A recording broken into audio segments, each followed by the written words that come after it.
Inkuru nziza ya Yezu Kristo nk'uko twayandikiwe na Mariko Mweranda. Inahazwa Mukama.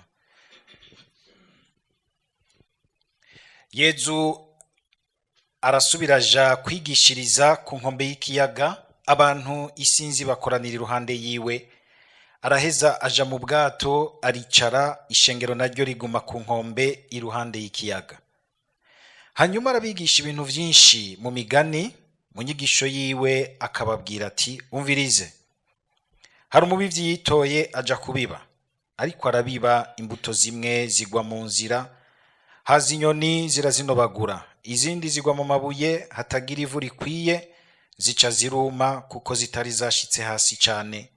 Izuba ngo ryake rica riraziturira, kandi kuko zitari zifise imizi zica ziruma. Izindi mbuto zigwa mu mahwa, zimaze gukura arazizinga. Izindi zigwa mu ivu ryiza, ziboneraho kwa mimwe yigize 30, iyindi 60, iyindi 100. Arungikanya ati, ufise amatwi y'ukumva niyumve. Igihe asigaye wenyene, abari bamukikije kumwe na bamwe 12 bamusiguza ivyerekeye imigani. Araheza bishura ati, mweho mwarahawe amabanga y'ubwami bw'Imana, ariko bariya bari hanze vyose bita mu migani, kugira ngo baravye n'amaso yabo ntibabone, batega amatwi ntibategere, k'ubutinyi bwo guhinduka kandi ngo bakire. Hanyuma ababwira ati, ntimutegereye uwo mugani, muzotegera muti imigani yose. Umubivyi arabiba ijambo.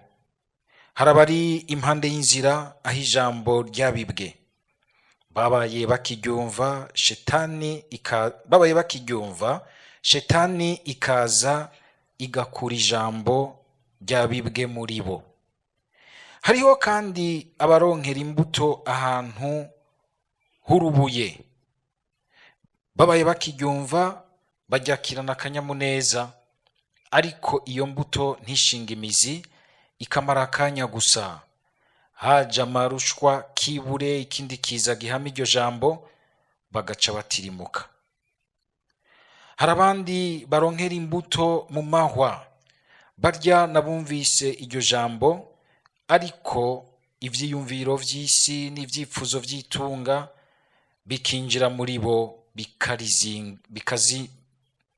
bikarizinga, imbuto ntiyame. Barya nabo baronkera imbuto mw'ivu ryiza, n'abategera iryo jambo bakaryakiriza yompi, iyo mbuto ikama rero, igatanga 30, 60, 100 ari imwe. Dushimagize iyi nkuru nziza ya Kristo.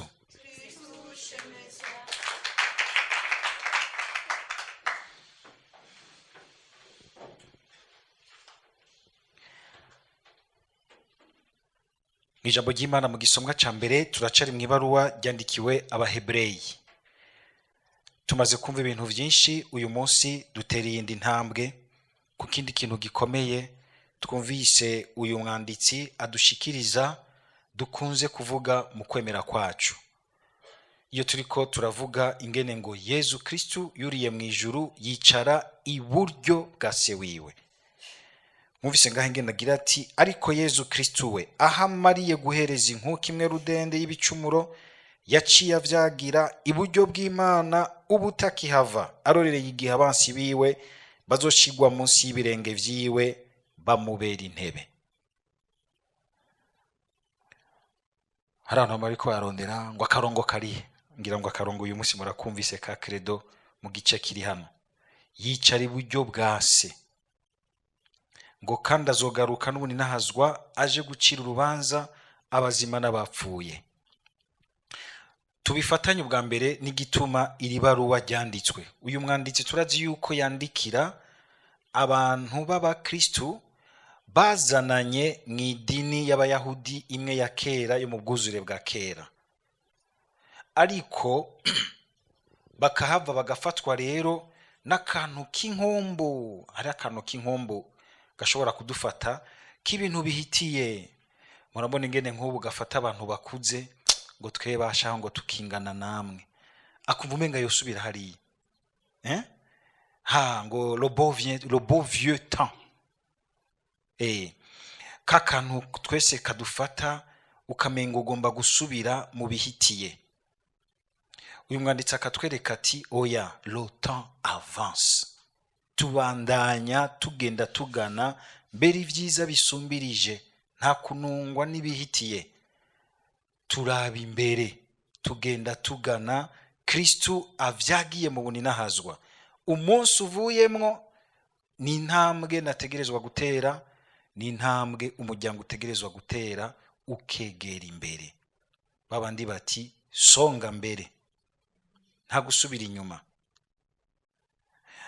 Aha rero ako kantu katuyora twese kumva umenga ugomba gusubira hariya. Hari n'igihe mbere tugere Kristu kaba kabi ukumva umenga urakumbuye igicumuro wahozemwo. Sinzi ko birabashikira. Ukumva umenga kumenga hariho uduswinge ntakirya ntagisosegwamwo. Ukumva kugicumuro uriko uragikora kirasosa, kiza gutangura kurura cyamaze gushika mu nda, cyamaze gushika iwawe. Gitanguye gusuka ingaruka zacu. Muga muze muri abantu bose bariko baracumura hari iswingi baba barimo. Ivyo rero ukamenga nakantu ego niko kuraba kuvuga ko bagombye gusubira mu bwuzure bwa kera, so ko bagiye gusubira mu bintu bibi.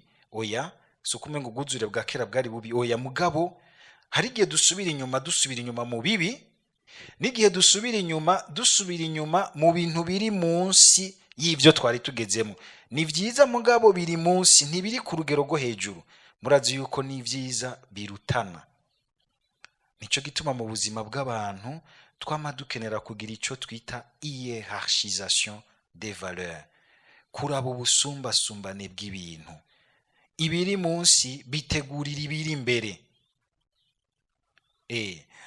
Tukagerageza kugwana nako ka nostalgie ko kugomba gusubira inyuma,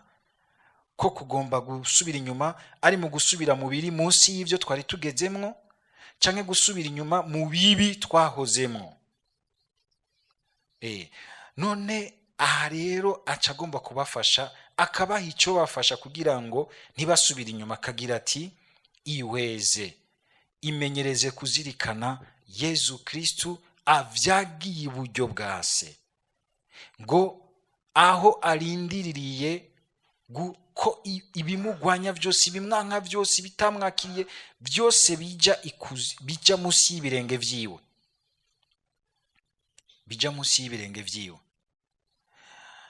no kuvuga aho azoganza byose akavyigarurira, atakintu na kimwe kitazoba kiri mu bubasha bwiwe. Yaramaze gutsinda, mugabo ararindiriye yuko vyose biheza bigashigwa munsi y'ibirenge vyiwe. No kuvuga haracari igihe c'intambara, mugabo muri iyo ntambara bamenya kuyitsinda neza n'abamwihweza mu buninahazwa, bigace batuma bumva bati turafise iyo turiko turaja. Bigace batuma bumva ko bafise Imana mu buzima bwabo, ntibasange umenga hari bibatera ubwoba, umenga boca bapfukama imbere yavyo, canke abantu babaremeza ubukuru bunini buteye ubwoba, ugasanga bariko barabasenga. Mu bintu tubona vyatera intege bigatera motivation aberanda bose. Sinzi ko mukunze gusoma ubuzima bw'aberanda, radio Maria mibaha ubuzima bw'aberanda imishi yose. Urumva mu buzima bw'aberanda ikintu kibaha inguvu zirengeye ubwenge bw'umuntu.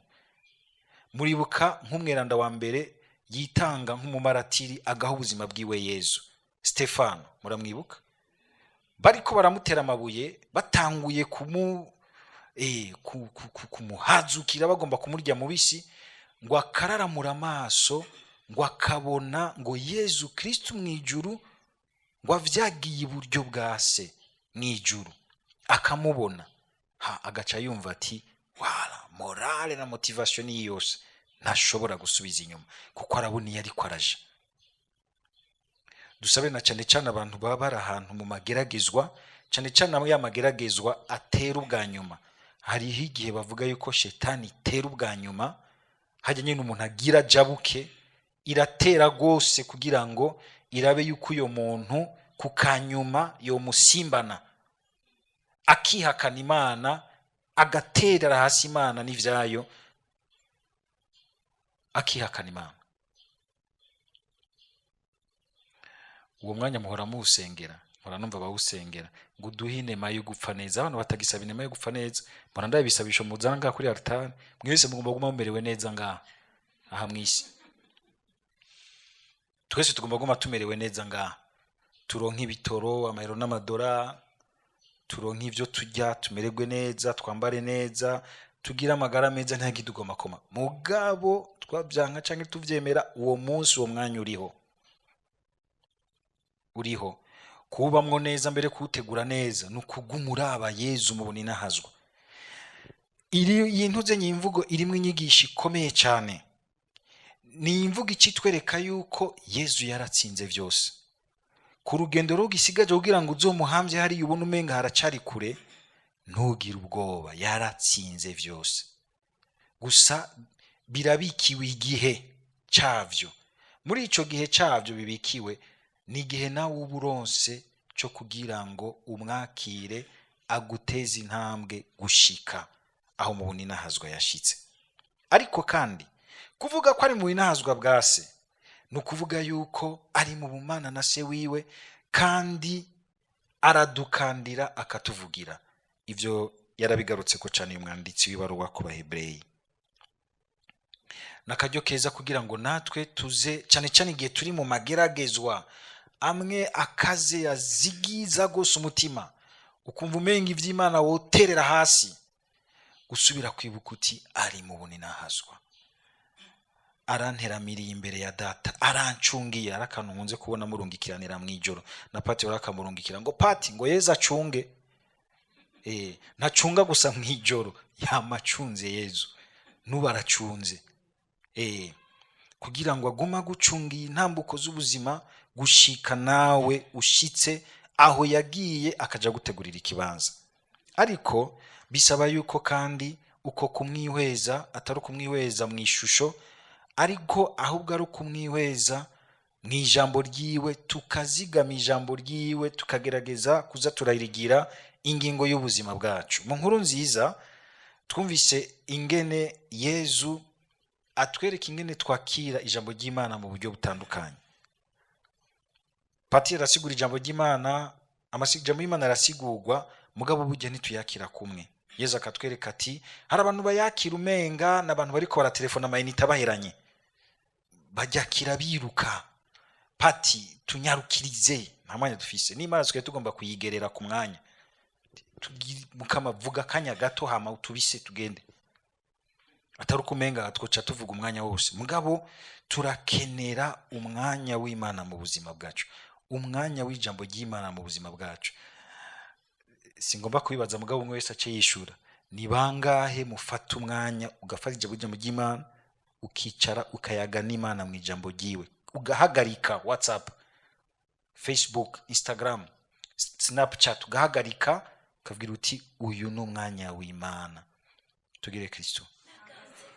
Sinzi ko mwumvise ikintu Yezu yatubwiye ngo bariya bahita atamwanya tumarana bavyumva nko mu migani. Mwebwe kuko dutashe muca muzi ruhande yanje, mugafata umwanya kumwe nanje, murashobora gusigurirwa amabanga y'ubwami. Narigeze kuja hano muri chapelle, sanga barahanditse hejuru ijambo ryiza cyane. Iryo naryo niri ngo umwanya Imana yawe. Twese tumenyereye ko twandika ama verset biblique, mugabo umuntu yanditse kati umwanya Imana yawe mu buzima bwawe. Imana kandi turashobora kuyima umwanya ku mayeri kugwenge, tukaba mu vyayo mugabo tutayiha umwanya. Naha Yezu aciye avuga baba kabiri ngo bakira ijambo ry'Imana ngo nko kurubuye, bajakirana ibishobisho vyinshi, intambo nyinshi, gusenga bahumirije, bumva ko ari amavuta. Iyo mvuga isigaye hari amavuta, mavuta na maoki na mamesa na maki. ariko bikaryoha igihe bitabaye amavuta gusa, bikaba ingingo yinjiye mu mutima. Yesu akagira ati ni babandi bakira ijambo bakaryakirana akanyamuneza ko hejuru kenshi, ibishobisho, indirimbo, kuryoherwa, ariko hariyo ahantu batarikuyemo ingingo ngo ibafashe gukomera, kuko tugire Kristo. Nukuri mupfa kuva ngaha aho hanze nyine aho gatonye hariyo ikintu kirindiriye kuca kigugerageza, kirabe kiti turaba amakari yiwe, turabe ko rya jambo Yesu yamubwiye ryafashe, kijyaho nyene aho.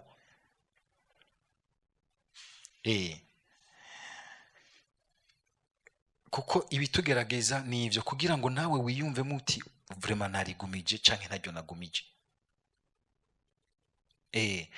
Nakaryo keza kuko dusaba ko igihe cyose twumvira ijambo ry'Imana niko turyoherwe muri ryo, ariko ntitugarukire ngaho tugaca tumera rero nk'aba ngo bisi nziza. Abandi nabo Yesu yavuze ngo n'abantu rica rinigwa n'ivyifuzo vy'isi, ukumererwa neza, kworoherwa, ama-affaire, ugasanga yacitse ama-affaire. Sinzi ngo agiye mu ma-affaire yiwe. C'est vrai, il faut voir si ce ne sont pas des enfers. Ibintu by'ivyifuzo vyinshi biraho hanze biguma bisukwa n'aya marezo sosio, bikaniga umuntu ijambo ntijyame. Yesu akagira ati humwanya ijambo rikuremwa ingingo kandi uyizigame, urondere kuyikurikirana gushika ubonye icamwa cayo.